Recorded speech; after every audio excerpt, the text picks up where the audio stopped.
السلام علیکم عزیز طلباء، امید ہے کہ آپ خیریت سے ہوں گے۔ آپ اردو کا لیکچر دیکھ رہے ہیں اور میں آپ کا معلم منتظر مہدی ہوں۔ جیسا کہ آپ جانتے ہیں کہ سپیریئر کالج میاں والی کی طرف سے آن لائن کلاسز کا آغاز کیا گیا ہے۔ اس سلسلے کا جو پہلا لیکچر ہے وہ آپ کا جو پیپر پیٹرن ہے اس میں سے حصہ معروضی پر ہم بات کریں گے۔ جب بھی آپ کوئی کام کرتے ہیں تو سب سے پہلے آپ کو یہ معلوم ہونا چاہیے کہ آپ وہ کام کیوں کر رہے ہیں۔ تو ہم بھی اسی طرح سے جو بھی چیزیں سلیبس میں پڑھیں گے تو ہمیں معلوم ہونا چاہیے کہ آیا ہم یہ کیوں پڑھ رہے ہیں اور اس کا جو امتحانی نقطہ نگاہ سے تیاری ہے وہ کس طرح سے ہوگی۔ تو سب سے پہلے ہم اگر حصہ معروضی کی طرف بڑھتے ہیں تو آپ کے پاس 20 منٹ ہوں گے اور اس کے ٹوٹل جو نمبر ہیں وہ بھی 20 ہوں گے، اور اس کے علاوہ اس میں 4 پورشن ہوں گے۔ پہلا پورشن جو ہے وہ حصہ نثر پر مشتمل ہوگا، پھر اس کے بعد دوسرا پورشن جو ہوگا اس میں سے جملوں کی درستی، مطابقت اور حروف کا درست استعمال، اس کی بھی 5 نمبر ہوں گے۔ اس پورشن کی تیسری جزء رموز و اوقاف کی ہوگی اور ہر سوال 1 نمبر پر مشتمل ہوگا، یعنی اس کے ٹوٹل نمبر 5 ہوں گے۔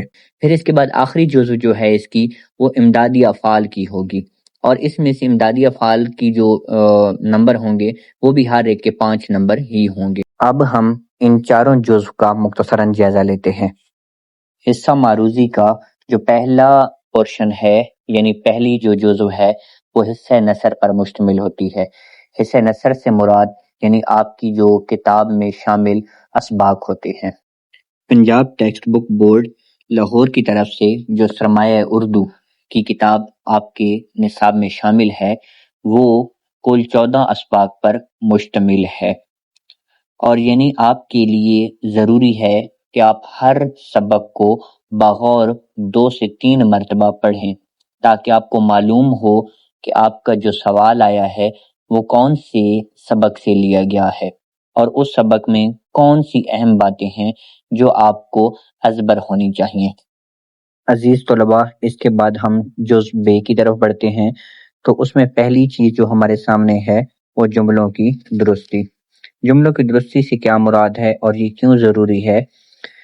تحریر و تقریر میں زبان اور بیان کی صحت کا خیال رکھا جاتا ہے۔ گفتگو کے دوران میں درست اور خوبصورت الفاظ کا استعمال بولنے والے کی شخصیت کو باوقار بنا دیتا ہے، جبکہ غلط سلط الفاظ کا استعمال اور کمزور لہجہ شخصیت پر اثر انداز ہوتا ہے۔ زباندانی میں اس موضوع پر بہت زیادہ زور دیا جاتا ہے۔ زباندانی کے چند بنیادی اور اہم اصول بیان کیے جاتے ہیں۔ طلباء کو چاہیے کہ وہ تحریر و تقریر میں ان اصولوں کو پیش نظر رکھیں۔ چونکہ ابھی صرف حصہ معروضی پر بات ہو رہی ہے، اسی لیے ہم اس کا باقاعدہ تفصیلی جائزہ بعد میں لیں گے۔ جملوں کی درستی کے ساتھ ساتھ اسی بے جزء میں ایک اور موضوع بھی ہوتا ہے جسے مطابقت کہتے ہیں۔ مطابقت کیا ہے؟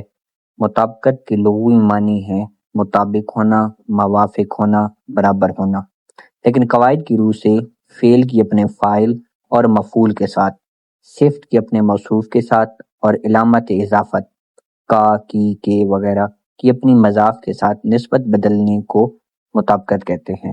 گویا ہم کہہ سکتے ہیں کہ فعل اپنے فاعل اور مفعول کے ساتھ، صفت اپنے موصوف کے ساتھ اور علامت اضافت اپنے مضاف کے ساتھ مطابقت رکھتی ہے۔ اس کے بعد ہم اسی جزء کے آخری پورشن کی طرف بڑھتے ہیں جو کہ ہے حروف کا صحیح استعمال۔ عزیز طلباء، اس سے پہلے ہم علم قواعد کے بارے میں تھوڑا سا جانتے ہیں۔ زبان سیکھنے اور زبان شناسی کے لیے قواعد سے آگاہی ناگزیر ہے۔ اردو زبان کے قواعد کی بنیاد علم ہجا، علم صرف اور علم نحو پر قائم ہے۔ علم ہجا کا تعلق املا سے ہے۔ علم صرف قواعد کا وہ حصہ ہے جس کا موضوع لفظ ہے۔ صرفی اصولوں میں کلمات و الفاظ موضوع بحث ہوتے ہیں۔ علم صرف میں قواعد کے مطابق لفظوں کی بدلتی ہوئی صورتحال کے متعلق معلومات حاصل ہوتی ہے۔ مثلا کلمہ کیا ہے، محمل کیا ہے، کلمے کی اقسام، اسم، فعل اور حرف سے کیا مراد ہے۔ پہلے ہم اس کی تعریف دیکھ لیتے ہیں، پھر اس کی اقسام کی طرف بڑھتے ہیں۔ حرف ایسا کلمہ جو تنہا کوئی واضح معنی نہ دے جبکہ جملے میں آ کر اس کے مطلب کو مکمل واضح کر دے، جیسے گلاس میں پانی ہے، ارشد کالج میں پڑھتا ہے، امجد ناصر کو مارا۔ مجھے ناصر سے ملنا ہے۔ ان جملوں میں نے، کو اور سے حروف ہے۔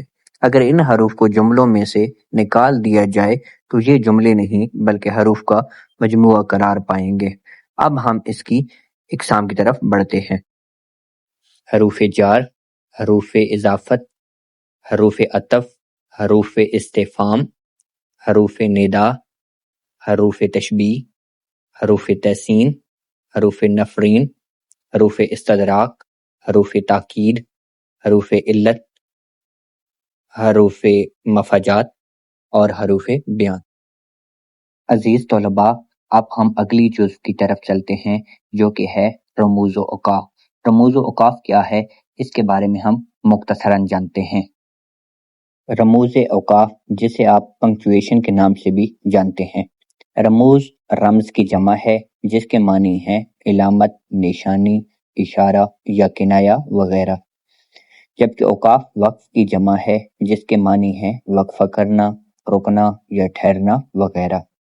دراصل یہ وہ علامتیں ہیں جو ایک جملے کو دوسرے جملے سے یا کسی جملے کے ایک حصے کو دوسرے حصوں سے علیحدہ کرتی ہیں۔ رموز اوقاف کی علامتوں کے بغیر تحریر میں نکھار نہیں آتا، کیونکہ رموز اوقاف کی مدد سے پڑھنے والے کو معلوم ہو جاتا ہے کہ جملوں کو کس طرح پڑھنا ہے، یہ جملے کے کس حصے کو کس طرح ادا کرنا ہے اور کہاں کہاں اور کس قدر توقف کرنا ہے۔ اگر یہ علامتیں نہ ہوں تو عبارت الفاظ و حروف کا ملغوبہ بن کر رہ جائے اور اس کے مفہوم سمجھنے میں دشواری پیش آئے۔ ان علامتوں کے نہ ہونے سے عبارت کے غلط ملت ہونے کا اندیشہ بھی رہتا ہے۔ رموز اوقاف کا ایک بڑا فائدہ یہ ہے کہ ان کی وجہ سے پڑھنا آسان ہو جاتا، نظر کو سکون ملتا اور پڑھنے والا ہر جملے کے ہر جز کی اہمیت جان لیتا ہے۔ اردو میں اس مقصد کے لیے جو علامتیں استعمال کی جاتی ہیں وہ یہ ہیں: سکتہ، وقفہ، رابطہ، تفصیلیہ، ختمہ، سوالیہ یا استفہامیہ، ندائیہ یا فجائیہ، واوین، قوسین اور آخر میں آتا ہے خط۔ اب ہم حصہ معروضی کے آخری جزو کی طرف چلتے ہیں جو کہ ہے امدادی افعال۔ اب ہم امدادی افعال کی تعریف دیکھتے ہیں اور یہ دیکھتے ہیں کہ ان کے استعمال سے ہمارے جملوں میں کس چیز کا اضافہ ہوتا ہے۔ اردو زبان کی مقبولیت کا ایک سبب یہ بھی ہے کہ اس زبان میں امدادی فعل نے بڑی وسعت اور نزاکت پیدا کر دی ہے۔ تحریر و تقریر میں اکثر اوقات اصل فعل کے ساتھ کوئی دوسرا فعل یا اس کا جز استعمال کیا جاتا ہے جس سے اصل فعل میں تھوڑا بہت تغیر پیدا ہو جاتا ہے۔ امدادی فعل اصل فعل کے معنوں میں زیادہ قوت پیدا کر دیتا ہے اور کلام میں حسن و خوبی یا فصاحت و بلاغت آ جاتی ہے۔ وہ افعال یا ان کے اجزاء جو اصل فعل کی مدد یا معاونت کے طور پر آتے ہیں امدادی افعال یا افعال معاون کہلاتے ہیں۔ اس ضمن میں یہ بات ذہن نشین رہنی چاہیے کہ تمام بنیادی افعال امدادی افعال کے طور پر استعمال نہیں ہوتے، جبکہ تمام امدادی افعال بھی بنیادی افعال نہیں ہوتے۔ عام طور پر امدادی فعل اصل فعل کے بعد ہی آتا ہے۔ اردو میں بالعموم استعمال ہونے والے امدادی افعال جن مصادر سے بنتے ہیں وہ یہ ہیں: دینا، لینا، آنا، جانا، ڈالنا، پڑھنا، رہنا، ہونا، بیٹھنا، اٹھنا، چکنا، سکنا، پانا، کرنا، نکلنا، لگنا، چاہنا اور رکھنا۔ اس سوال کے ساتھ ہی ہمارا آج کا لیکچر مکمل ہوا اور آپ کے حصہ معروضی کے تمام سوالات جو ہیں وہ آپ کو سمجھ آ چکے ہوں گے۔ پھر بھی آپ کے ذہن میں کوئی بھی سوال ہے تو آپ بلا جھجک پوچھ سکتے ہیں۔ میں چاہوں گا کہ آپ میرے یوٹیوب چینل کو سبسکرائب کر لیں تاکہ اس طرح کی ویڈیو سے مستفید ہوتے رہیں۔